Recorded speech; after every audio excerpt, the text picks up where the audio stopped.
হাবিবা, যিনি একজন CBI officer ছিলেন, একটি মিটিংয়ের পরে নিজের বাড়ির দিকে ফিরছিলেন। রাত তখন 1টা বেজে গেছে, আর তিনি একা নির্জন রাস্তায় হাঁটছিলেন। হাঁটতে হাঁটতে যখন তিনি একটি নির্জন জায়গায় পৌঁছালেন, তখন রাস্তার মাঝখানে একজন পুলিশ ইন্সপেক্টর এবং 2জন কনস্টেবল দাঁড়িয়েছিলেন। রাতের এই সময় একটি সুন্দরী ও তরুণী মেয়েকে কিছুটা দূর থেকে তাদের দিকে আসতে দেখে তারা অধীর আগ্রহে তার জন্য অপেক্ষা করতে লাগলেন। হঠাৎ ইন্সপেক্টর রাস্তার মাঝখানে এসে দাঁড়ালেন এবং হাবিবার পথ আটকে তাকে উপর থেকে নিচ পর্যন্ত ঘুরে ঘুরে দেখতে লাগলেন। হাবিবা তার পাশ দিয়ে এগিয়ে যেতে লাগলেন। তখন ইন্সপেক্টর এবং কনস্টেবলরা তার পিছনে পিছনে হাঁটতে শুরু করলেন। চারিদিক রাতের অন্ধকার পুরোপুরি ছড়িয়ে পড়েছিল, আর হাবিবার হৃদয় ধকধক করছিল।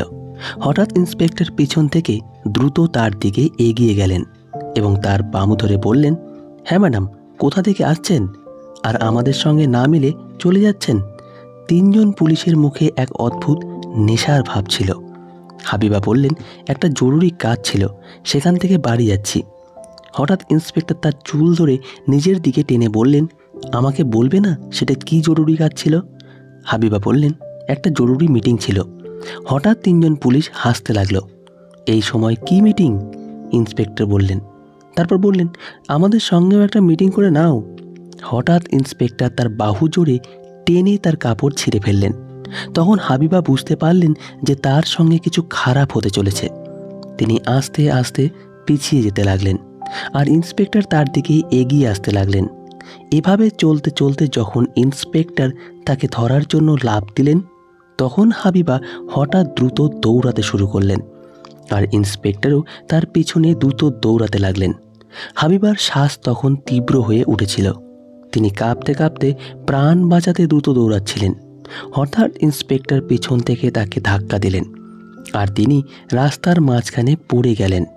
ইন্সপেক্টরের মুখে তখন এক অদ্ভুত নেশার ভাব ফুটে উঠেছিল। তিনি নিচে পড়ে থাকা মেয়েটিকে অদ্ভুত দৃষ্টিতে দেখতে লাগলেন। হাবিবা রাস্তায় পড়েছিলেন, এখন বাঁচার আর কোনো পথ ছিল না। হঠাৎ ইন্সপেক্টরও রাস্তায় বসে পড়লেন এবং তাকে ধরার জন্য 2 হাত এগিয়ে দিতেই হাবিবা হঠাৎ জোরে তাকে ধাক্কা দিয়ে পেছনে ঠেলে দিলেন। হাবিবা নিচ থেকে উঠে দাঁড়ালেন। তখন ইন্সপেক্টর দ্রুত তার কাছে এসে পেছন থেকে তাকে ধরে ফেললেন। হঠাৎ হাবিবা জোরে বললেন, দেখো, আমাকে যেতে দাও, তুমি ঠিক করছো না, নইলে এর পরিণতি তোমাকে ভুগতে হবে। কিন্তু ইন্সপেক্টর তখন উন্মাদ হয়ে গিয়েছিলেন। এর মধ্যে বাকি 2জন কনস্টেবলও সেখানে পৌঁছে গেলেন এবং যখন তারা হাবিবার এই কথা শুনলেন, তখন 3জনেই হো হো করে হাসতে লাগলেন। ইন্সপেক্টর বললেন, ওহো, আমরা তো ভয় পেয়ে গেলাম। হঠাৎ ইন্সপেক্টর কনস্টেবলকে বললেন, মদ নিয়ে আয়। একজন কনস্টেবল দৌড়ে গাড়িতে গিয়ে মদের বোতল নিয়ে এলেন। ইন্সপেক্টর একটি মদের বোতল হাতে নিয়ে মেয়েটির দিকে এগিয়ে গেলেন। তারপর ইন্সপেক্টর মদের বোতলের ঢাকনা খুলে রাস্তার মাঝখানে বসে থাকা মেয়েটির ওপর ঢেলে দিতে লাগলেন। মেয়েটি তখন পুরোপুরি মদে ভিজে গিয়েছিল। দেখতে দেখতে কনস্টেবল আর একটি মদের বোতল ইন্সপেক্টরের হাতে দিল। ইন্সপেক্টর অর্ধেক মদ খেয়ে হাবিবার হাতে বোতল ধরিয়ে বললেন, এটা নে, খা। হাবিবা ভয়ে ভয়ে বললেন, না, আমি খাই না। ইন্সপেক্টর হাবিবার শরীরের দিকে তাকিয়ে বললেন, খা, নইলে তোর সঙ্গে এমন কিছু করব যে তুই কারো মুখ দেখানোর যোগ্য থাকবি না। হাবিবা, যিনি একজন সিবিআই অফিসার ছিলেন, ইন্সপেক্টরের হাত থেকে বোতল নিয়ে খেতে শুরু করলেন। এখন ইন্সপেক্টর এবং বাকি 2জন কনস্টেবল একে অপরের দিকে তাকিয়ে অধীর আগ্রহে হাবিবার দিকে দেখতে লাগলেন, যেন তাদের উদ্দেশ্য পূরণ হতে চলেছে। আর তারপর কি হলো? দেখতে দেখতে হাবিবার মাথায় যেন সব কিছু ঘুরে গেল। তিনি 2 হাত মাথায় রেখে বললেন, এটা কি হচ্ছে? ইন্সপেক্টর এবং কনস্টেবলরা অপেক্ষা করছিলেন যে তার নেশা তুঙ্গে পৌঁছাক। আর ঠিক তখনই হাবিবা মাতাল অবস্থায় রাস্তার মাঝখানে শুয়ে পড়লেন। হাবিবা তখন অর্ধচেতন অবস্থায় পড়েছিলেন, আর তার কানে 3জন পুলিশের হাসির শব্দ গুঞ্জন করছিল। হঠাৎ ইন্সপেক্টর তার কাছে এসে ঝুঁকে তার মুখের দিকে তাকাতে লাগলেন। তিনি হাত বাড়িয়ে তার চুলের একটি গোছা আঙ্গুলে জড়িয়ে মুচকি এসে বললেন, হ্যাঁ, এখন মজা আসবে। এখন 2জন কনস্টেবলও কাছে এলেন। তাদের চোখে লালসা আর শরীরে বন্য উত্তেজনা ছিল। কিন্তু ইন্সপেক্টর যখন এগিয়ে গিয়ে হাবিবার গাল স্পর্শ করার চেষ্টা করলেন, তখনই একটি ধাঁধাত শব্দ হলো। হাবিবা মাটিতে পড়ে থাকা বোতলটি তুলে পুরো শক্তি দিয়ে ইন্সপেক্টরের মাথায় মারলেন। ইন্সপেক্টরের চোখের সামনে অন্ধকার ছেয়ে গেল আর তার কপালে আঘাত লাগলো। তিনি সেখানেই টলতে টলতে মাটিতে পড়ে গেলেন। দুজন কনস্টেবল এক মুহূর্তের জন্য হতভম্ব হয়ে গেলেন। হাবিবা মাটিতে পড়ে সামলে কাঁপতে কাঁপতে উঠতে লাগলেন। তার শ্বাস তীব্র হচ্ছিল, পা টলছিল, নেশার কারণে তার মাথা ঘুরছিল, তবুও তিনি পুরো শক্তি দিয়ে দৌড়াচ্ছিলেন। তখনই মাটিতে পড়ে থাকা ইন্সপেক্টর চিৎকার করে এক কনস্টেবলকে বললেন, কি দেখছো? ওকে ধরো, এখন ওর শাস্তি ওকে পেতেই হবে। এক কনস্টেবল দ্রুত তার দিকে দৌড়ালেন। হাবিবা তখনও কিছু দূর গিয়েছিলেন। তখনই সে গিয়ে হাবিবার বাহু ধরে ফেললেন। হঠাৎ ইন্সপেক্টর রাগে দৌড়ে কাছে এলেন। এখন তার চোখে বন্য লালিমা ফুটে উঠেছিল। তিনি কনস্টেবলের হাত থেকে হাবিবাকে টেনে নিজের কাছে আনলেন এবং তার কানের কাছে গর্জন করে বললেন, তুই আমার সঙ্গে খেলার চেষ্টা করছিস, এখন তোর শাস্তি আরও বেড়ে গেছে। হাবিবার শ্বাস টুকরো টুকরো হয়ে যাচ্ছিল। তিনি অসহায় দেখাচ্ছিলেন। তারপর ইন্সপেক্টর তাকে বাহু ধরে টেনে নিজের গাড়ির দিকে নিয়ে যেতে লাগলেন এবং দুজন কনস্টেবলকে বললেন, তোমরা এখানেই থাকো, এখন যা করার আমি করব, এখন আমি আমার আসল ক্ষমতা দেখাবো। দুজন কনস্টেবল হাসতে লাগলেন। হাবিবা নিজেকে ছাড়ানোর চেষ্টা করলেন, কিন্তু ইন্সপেক্টর তাকে আরও শক্ত করে ধরে টেনে গাড়ির কাছে নিয়ে এলেন। হাবিবা বুঝতে পারলেন যে এখন তার সঙ্গে কিছু খারাপ হতে চলেছে। তখনই ইন্সপেক্টর গাড়ির দরজা খুললেন এবং হঠাৎ হাবিবাকে গাড়ির ভিতরে ধাক্কা দিয়ে ফেললেন। এখন রাতের শেষ ভোর ছিল, নির্জন রাস্তা, আর গাড়ির ভিতরে পড়ে থাকা তরুণী ও সুন্দরী হাবিবা, আর প্রতিশোধ নিতে ও মনের আগুন নেভাতে উদগ্রীব ইন্সপেক্টর। হঠাৎ ইন্সপেক্টর দ্রুত দরজা বন্ধ করে নিজেও ভিতরে ঢুকে পড়লেন। তার চোখে বন্য চমক ছিল আর শ্বাসে নেশার দুর্গন্ধ। তিনি এগিয়ে গিয়ে হাবিবার চিবুক শক্ত করে ধরে গর্জন করে বললেন, এখন দেখব তোমার গর্ব কোথায় যায়। তুমি আমাকে সবার সামনে অপমান করেছ, এখন তোমার চিৎকারই আমার জয় হবে। হাবিবার চোখে জল ছিল আর ঠোঁটে এক জেদি কাঁপুনি। তিনি নিজেকে কোণে গুটিয়ে নিতে লাগলেন। আর ইন্সপেক্টর যখন ঝাঁপিয়ে পড়তে যাচ্ছিলেন, তখনই হাবিবার নজর সামনের ড্যাশবোর্ডের ওপর পড়ল। সেখানে একটি লম্বা অস্ত্রের মতো টর্চ রাখা ছিল। ইন্সপেক্টর ঝুঁকে তার মুখ স্পর্শ করার চেষ্টা করলেন, কিন্তু হাবিবা পুরো শক্তি দিয়ে সেই টর্চ তুলে তার চোয়ালে মারলেন। ইন্সপেক্টর এক ভয়ানক চিৎকারের সঙ্গে পিছিয়ে গেলেন আর তার মুখ রক্তাক্ত হয়ে গেল। হাবিবা মুহূর্ত নষ্ট না করে দরজা খুলে অন্ধের মতো দৌড়াতে লাগলেন। রাতের নিস্তব্ধ রাস্তায় তিনি খালি পায়ে দৌড়াচ্ছিলেন। পিছনে ইন্সপেক্টর পাগলের মতো গালি দিতে দিতে তার পিছু নিলেন। হাবিবার শ্বাস তীব্র হয়ে গিয়েছিল আর তার পা ছিন্নভিন্ন হয়ে গিয়েছিল। তখনই পিছন থেকে ইন্সপেক্টরের ভারী কণ্ঠ গুঞ্জে উঠল, দৌড়াতে থাক, কিন্তু আজ তুই আমার হাত থেকে বাঁচতে পারবি না। তিনি পাগলের মতো তরুণী হাবিবাকে ধরার জন্য পিছু নিচ্ছিলেন। হাবিবা চারিদিকে দৃষ্টি বুলিয়ে দেখলেন। তখন রাস্তার পাশে একটি পুরনো গেট চোখে পড়ল। গেটটি অর্ধেক খোলা ছিল আর ভেতরে অন্ধকারে ভরা।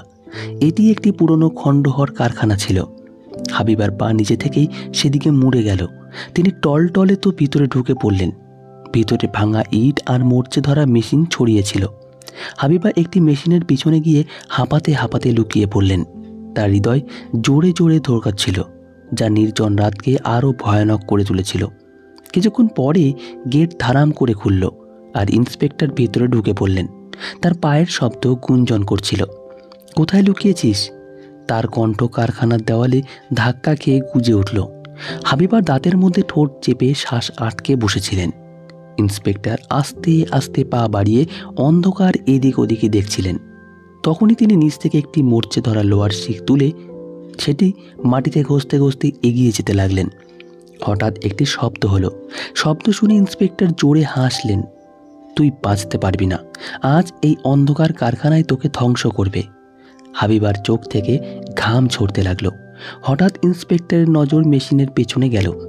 তখন তিনি মেশিনের পেছনে গিয়ে চুপচাপ হাবিবার পেছনে বসে পড়লেন এবং হঠাৎ তাকে কোমর ধরে ফেললেন। হাবিবার শ্বাস তখন তীব্র হয়ে গিয়েছিল, কারণ তার পেছনে ইন্সপেক্টর বসেছিলেন। এখন হাবিবা বুঝতে পারলেন যে বাঁচার কোনো পথ নেই। তিনি হঠাৎ মুখ ইন্সপেক্টরের দিকে ঘুরিয়ে বললেন, দেখো, তুমি এসব ঠিক করছো না। তুমি যা করতে চলেছ তার পরিণতি তোমার জন্য খুব খারাপ হবে। আইন তোমাকে এর শাস্তি দেবে। ইন্সপেক্টর হাসতে হাসতে বললেন, ও পাগল মেয়ে, তুই কি এখনো ভাবছিস যে আমি তোকে এভাবে ছেড়ে দেব? আমি তো ইন্সপেক্টর। আইন আইন, তাই যা আমি চাই। আর এই নির্জন জায়গায় তোর চিৎকার কেউ শুনবে না। হাবিবা ভয়ে ভয়ে সেখান থেকে উঠে দাঁড়ালেন। এখন ইন্সপেক্টরের কাছে এসে তার শরীরের সুবাস নিতে লাগলেন। হঠাৎ হাবিবা একদম ইন্সপেক্টরকে জোরে পেছনে ধাক্কা দিয়ে কারখানা থেকে বেরিয়ে এলেন এবং আবার দ্রুত দৌড়াতে লাগলেন। কিন্তু তিনি তখনও কিছু দূর গিয়েছিলেন। তখনই সামনে রাস্তায় দুজন কনস্টেবল পথ আটকে তার সামনে দাঁড়িয়ে গেল। হাবিবা মোড়ে অন্যদিকে দৌড়াতে চাইলেন। তখন সেখান থেকে ইন্সপেক্টর দৌড়ে এলেন। এখন একদিকে দুজন কনস্টেবল আর অন্যদিকে প্রতিশোধ নিতে ও তৃষ্ণা মেটাতে প্রস্তুত ইন্সপেক্টর। হাবিবার জন্য এখন সব পথ বন্ধ হয়ে গিয়েছিল। তিনি ভয়ে ভয়ে চোখ বন্ধ করলেন, দুই হাত চোখের উপর রাখলেন যেন তিনি হার মেনে নিয়েছেন, এবং তারপর সেখানেই রাস্তার মাঝখানে বসে পড়লেন। ইন্সপেক্টর বুট জোরে জোরে রাস্তায় মেরে গর্জন করে বললেন, অর্ডার, চুপচাপ নিচে গিয়ে গাড়িতে শুয়ে পড়ো, ওকে? নইলে এখানেই রাস্তায় তোর পরিণতি করে দেব। হাবিবা ধরকাতে থাকা হৃদয় নিয়ে আস্তে আস্তে হাত চোখ থেকে সরালেন এবং কাপা কণ্ঠে বললেন, দেখো, তুমি এসব ঠিক করছো না। তুমি যা করতে চলেছ তার পরিণতি তোমার জন্য খুব খারাপ হবে। আইন তোমাকে এর শাস্তি দেবে। ইন্সপেক্টর হাসতে হাসতে বললেন, বড় বড় সাহসের বক্তৃতা দিচ্ছিস, কিন্তু আজ এই কথাগুলো তোর কোনো কাজে আসবে না। হঠাৎ ইন্সপেক্টর বললেন, এভাবে মানবে না, এই দড়ি নিয়ে আয়। একজন কনস্টেবল দৌড়ে গাড়ি থেকে দড়ির একটি টুকরো নিয়ে এলেন। ইন্সপেক্টর বললেন, এর হাত পা বাঁধ। কনস্টেবল হাবিবার পাশে বসে তার হাত পা বাঁধতে লাগলেন। তখন হাবিবা ভাবলেন, যদি আমি বাধা পড়ি তাহলে বাঁচার আর কোনো পথ থাকবে না। হঠাৎ হাবিবা ইন্সপেক্টরকে বললেন, ঠিক আছে, তুমি যা চাও আমি তার জন্য প্রস্তুত। এটা শুনে ইন্সপেক্টর এবং দুজন কনস্টেবল জোরে জোরে হাসতে লাগলেন। তারপর ইন্সপেক্টর হাবিবার কাছে এসে তাকে ঘুরে দেখতে দেখতে বললেন, সাব্বাস, যদি আগেই মেনে নিতিস তাহলে আমাদের তোর সঙ্গে এত কিছু করতে হতো না। ইন্সপেক্টর কাছে আসতেই হাবিবা তার মুখে একটি অদ্ভুত শান্ত ভাব ফুটিয়ে তুললেন, যেন তিনি সত্যিই হার মেনে নিয়েছেন। দুজন কনস্টেবলেও হাসাহাসি করছিলেন এবং পুরোপুরি সন্তুষ্ট ছিলেন যে এই মেয়েটি এখন তাদের কবজায় চলে এসেছে। ইন্সপেক্টর কনস্টেবলের হাত থেকে দড়ি নিয়ে বললেন, এখন তো নিজেই প্রস্তুত, তাহলে আর দড়ির দরকার নেই, সোজা গাড়িতে গিয়ে বস। এখন হাবিবা এই নির্জন রাস্তায় আর অন্ধকার রাতে গাড়ির দিকে হাঁটতে লাগলেন। ইন্সপেক্টর এবং দুজন কনস্টেবলও তাদের উদ্দেশ্য পূরণ করতে অধীর আগ্রহে তার পেছনে পেছনে হাঁটতে লাগলেন। গাড়ির কাছে পৌঁছতেই হাবিবা গাড়ির দরজা খুললেন এবং হঠাৎ ঘুরে ইন্সপেক্টরকে বললেন, দেখো, আমি তোমার কথা মানছি, কিন্তু আমি তোমাকে আরেকবার বলছি, এর পরিণতি তোমার জন্য খুব খারাপ হবে। ইন্সপেক্টর তার ছেলের হাসি দিয়ে বললেন, এখন তোর পরিণতি আমাদের হাতে, বাকি কোনো পরিণতির চিন্তা ছেড়ে দে। দুজন কনস্টেবল হাসতে হাসতে একে অপরের দিকে তাকাতে লাগলেন। হাবিবা আস্তে আস্তে পা গাড়ির ভেতরে রাখলেন। ইন্সপেক্টর ঝুঁকে তার কাছে এসে তার ছেলের সুরে বললেন, সাবাস, খুব বুদ্ধিমান হয়ে গেছিস। আর ইন্সপেক্টর যখন গাড়ির ভিতরে ঢুকতে যাচ্ছিলেন তখনই পিছন থেকে আর একটি পুলিশ জিপ সেখানে এসে পড়ল। ইন্সপেক্টর যখন পুলিশ জিপ দেখলেন তখন দরজা বন্ধ করে দ্রুত সেই জিপের দিকে চলে গেলেন। হাবিবা তখনও গাড়ির ভিতরেই ছিলেন। ইন্সপেক্টর গিয়ে জিপে বসা পুলিশের সঙ্গে কথা বলতে লাগলেন। হাবিবা বাইরে বেরিয়ে জিপের কাছে আসার আগেই জিপ সেখান থেকে চলে গেল। এখন ইন্সপেক্টর গাড়ির দিকে ফিরছিলেন। এর মধ্যে হাবিবা দ্রুত দরজা খুলে বাইরে বেরিয়ে ইন্সপেক্টরের কাছে এসে তার হাত ধরে বললেন, হ্যাঁ, এখন কি হলো? হাবিবা প্রেমপূর্ণ দৃষ্টিতে তার দিকে তাকিয়ে তাকে জড়িয়ে ধরে বললেন, আমার খুব খিদে পেয়েছে, আগে তুমি আমাকে কিছু খেতে দাও, তারপর আমি আর তুমি এখানে আর কেউ থাকবে না। ইন্সপেক্টরের মুখে একটি হাসি ফুটে উঠল। ইন্সপেক্টর তৎক্ষণাৎ গাড়ির দিকে গিয়ে একটি বার্গার বের করে হাবিবার হাতে দিলেন। হাবিবা সেখানেই রাস্তায় বসে বার্গার খেতে লাগলেন। ইন্সপেক্টর অধৈর্য হয়ে দাঁড়িয়েছিলেন। তার ধৈর্য আর ধরছিল না, তাই তিনি হাবিবাকে বললেন, তাড়াতাড়ি খা, সময় নেই। হাবিবা মনে মনে বললেন, মনে হচ্ছে এখন আর তাদের বেশি আটকানো সম্ভব নয়। এখন আমি কি করব? তারপর হাবিবা ভয়ে ভয়ে রাস্তা থেকে উঠে দাঁড়ালেন। অন্ধকার রাত আর নির্জন রাস্তার নিস্তব্ধতা ভয়ের সঞ্চার করছিল। ইন্সপেক্টর এখন পুরোপুরি প্রস্তুত ছিলেন। ইন্সপেক্টরের চোখে উত্তেজনার চমক ছিল, আর দুজন কনস্টেবল পিছনে হাসতে হাসতে ফিসফাস করছিলেন। হঠাৎ ইন্সপেক্টর এগিয়ে গিয়ে হাবিবার বাহু শক্ত করে ধরে ভারী শ্বাস নিয়ে বললেন, চল, এখন আর বাড়াবাড়ি হয়েছে, সময় নষ্ট করিস না। হাবিবা এক মুহূর্তের জন্য তার ঠোঁটে এক অদ্ভুত নিরীহ হাসি ফুটে তুললেন, যেন তিনি হার মেনে নিয়েছেন। তিনি ইন্সপেক্টরের চোখে চোখ রেখে আসতে বললেন, একটি শর্ত আছে। ইন্সপেক্টর থামলেন। শর্ত? হাবিবা প্রেমপূর্ণ কণ্ঠে আসতে বললেন, তোমাকে আমার ওপর হাত দেওয়ার আগে চোখ বন্ধ করতে হবে। ইন্সপেক্টর প্রথমে চমকে গেলেন, তারপর হোক হোক করতে করতে হাসতে লাগলেন। এটাও কোনো শর্ত? ঠিক আছে, মেনে নিলাম। হঠাৎ হাবিবা ইন্সপেক্টরের কাছে এসে প্রেমের সঙ্গে তার হাত ধরে রাস্তার এক কোণের দিকে নিয়ে যেতে লাগলেন। ইন্সপেক্টরও তার সঙ্গে হাঁটতে লাগলেন। হাবিবা রাস্তার একটি নির্জন জায়গায় গিয়ে বললেন, এখানে ঠিক আছে। ইন্সপেক্টর হতভম্ব হয়ে বললেন, এখানে? এখানে কেউ দেখে ফেলবে। হাবিবা ইন্সপেক্টরকে উৎসাহ দিয়ে বললেন, তোমার ভয় কিসের? তুমি তো একজন ইন্সপেক্টর। ইন্সপেক্টরও উত্তেজনায় ফেটে পড়ে গর্বের সঙ্গে বললেন, হ্যাঁ, ঠিক বলেছিস। তোর ভয় কিসের? তুই যদি এটা বলিস তাহলে এটাই ঠিক। ইন্সপেক্টর গর্ব আর উত্তেজনার নেশায় হাবিবার একদম কাছে এলেন। অন্ধকার আর নিস্তব্ধতা চারিদিকে ছড়িয়ে পড়েছিল। শুধু দূর থেকে হাওয়ার ঝাপটা আর মাঝে মাঝে কুকুরের ডাক শোনা যাচ্ছিল। হাবিবা বড় নিরীহ ভঙ্গিতে তার হাত নিজের হাতে ধরলেন, যেন সত্যিই অস্ত্র সমর্পণ করেছেন। তারপর হাবিবা ইন্সপেক্টরকে বললেন, এখানে রাস্তায় শুয়ে পড়ো আর চোখ বন্ধ করো। ইন্সপেক্টর মুচকি হেসে রাস্তায় শুয়ে পড়লেন। তিনি চোখ বন্ধ করে মুচকি হেসে বললেন, চল দেখি তুই এখন কি করিস। হাবিবা কিছুক্ষণ তার চারপাশে ঘুরে ঘুরে মনে মনে কিছু ভাবতে লাগলেন। তারপর ঝুমকে তার কাছে এলেন। এক মুহূর্তের জন্য মনে হলো যেন তিনি তার ওপর ঝুঁকতে যাচ্ছেন। ইন্সপেক্টর ঠোঁটে বিজয়ী হাসি আর গভীর শ্বাসের শব্দ গুঞ্জে উঠেছিল। কিন্তু পর মুহূর্তে হাবিবা তার জুতোর গোড়ালি দিয়ে তার কবজিতে মারলেন, যেখানে তিনি রিভার পড়েছিলেন। ইন্সপেক্টর তোর পপে চোখ খুলে ফেললেন, কিন্তু ততক্ষণে হাবিবা তার বন্দুক খুলে নিয়েছিলেন।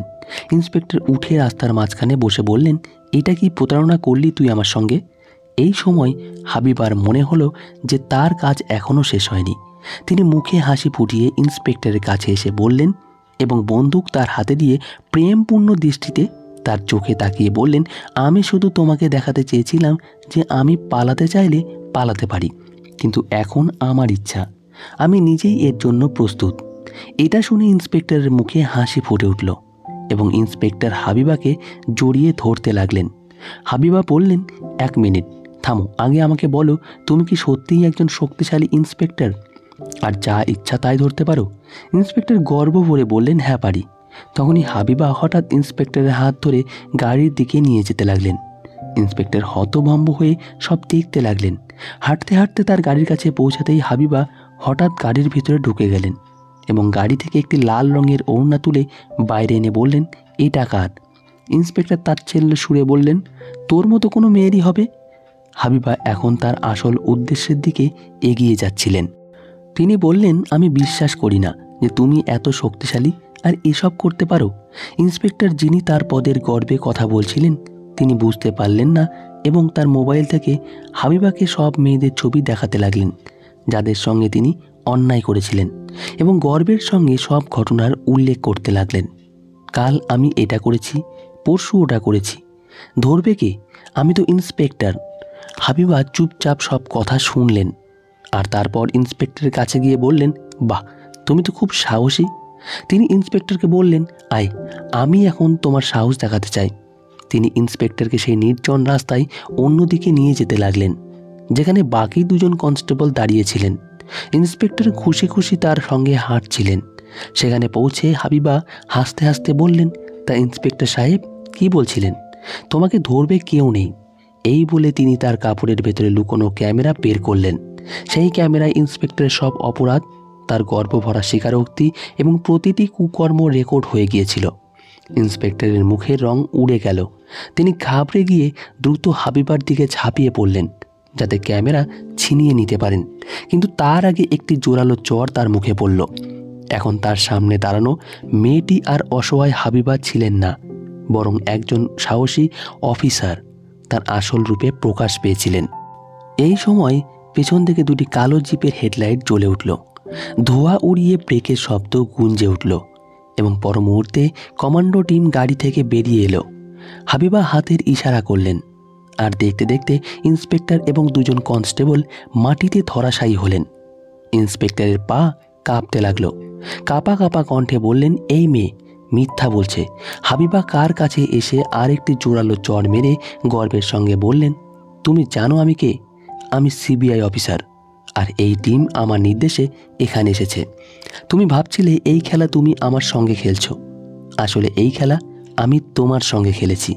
আমি তোমার হিংস্রতা এবং মেয়েদের সঙ্গে অন্যায়ের কথা জানতে পেরেছিলাম, তাই আমি নিজে এখানে এসে তোমাকে হাতে নাতে ধরার সিদ্ধান্ত নিয়েছিলাম, যাতে তুমি নিজের মুখে স্বীকার করো এবং আমি তোমাকে তাড়াতাড়ি শাস্তি দিতে পারি। হাবিবা তারপর পকেট থেকে কার্ড বের করে ইন্সপেক্টরের মুখের সামনে ঝুলিয়ে দিলেন। তিনজনের চোখ বিস্ময় এবং ভয়ে ফেটে গেল। হাবিবা লাথি মেরে ইন্সপেক্টরকে মাটিতে ফেলে দিলেন এবং আদেশ দিলেন, একে নিয়ে যাও, আমার চোখের সামনে থেকে একে সরিয়ে দাও। কমান্ডোরা তিনজনকে গাড়িতে তুলে জেলে পাঠিয়ে দিল। কিছুদিনের মধ্যে আদালতে মামলা চলল। হাবিবা ক্যামেরা রেকর্ডিং এবং সব প্রমাণ বিচারকের সামনে পেশ করলেন। এই সব প্রমাণ ন্যায়ের পথ সুগম করল এবং আদালত এই হিংস্রদের কঠিন থেকে কঠিনতর শাস্তি দিল। এই গল্প থেকে আমরা শিখি যে অপরাধ যতই শক্তিশালী হোক না কেন, শেষ পর্যন্ত তার পরিণতি অপমান এবং লাঞ্ছনা। ইন্সপেক্টর এবং তার দুজন কনস্টেবল বছরের পর বছর নিরীহ মেয়েদের তাদের লালসার শিকার করেছিল। ভাবছিল কেউ তাদের কিছু করতে পারবে না। তাদের গর্ব তাদের অন্ধ করে দিয়েছিল। ইন্সপেক্টরের এই গর্ব ছিল যে তিনি সবার সঙ্গে খেলছেন, এমনকি হাবিবাকেও তিনি তার লালসার শিকার করবেন। কিন্তু হাবিবা তার মিশন এবং উদ্দেশ্যের জন্য এসব সহ্য করেছিলেন। তিনি জানতেন যদি তিনি তাদের কাছে গিয়ে সব কিছু তার ক্যামেরায় ধরে না নিতেন, তাহলে এই হিংস্ররা কখনোই উন্মোচিত হতো না। ইন্সপেক্টর ভাবছিলেন যে তিনি হাবিবাকে ধরে ফেলবেন, কিন্তু আসল খেলা তিনি খেলছিলেন না, বরং হাবিবা তার সঙ্গে খেলছিলেন। যখন সময় এলো, হাবিবা তার আসল রূপ, একজন সিবিআই অফিসারের চেহারা বিশ্বের সামনে দেখালেন এবং যিনি বছরের পর বছর অন্যদের কাঁদিয়েছিলেন, তিনি নিজের চর আর লাথিকে কমান্ডোদের হাতে জেলের শিকের পেছনে পৌঁছে গেলেন। এই পরিণতি প্রমাণ করল যে ক্ষমতা এবং পদের অপব্যবহার মানুষকে কেবল অস্থায়ী সন্তুষ্টি দিতে পারে, কিন্তু সব সময় বাঁচাতে পারে না। শেষ পর্যন্ত সত্য এবং সাহসের সামনে অপরাধ হেরে যায়। সত্য সব সময় জয়ী হয়। পথ যতই কঠিন হোক না কেন, পরের বার আবার দেখা হবে। আজকের গল্পটি এই পর্যন্তই। গল্পটি ভালো লাগলে কমেন্টে আপনার মতামত জানান।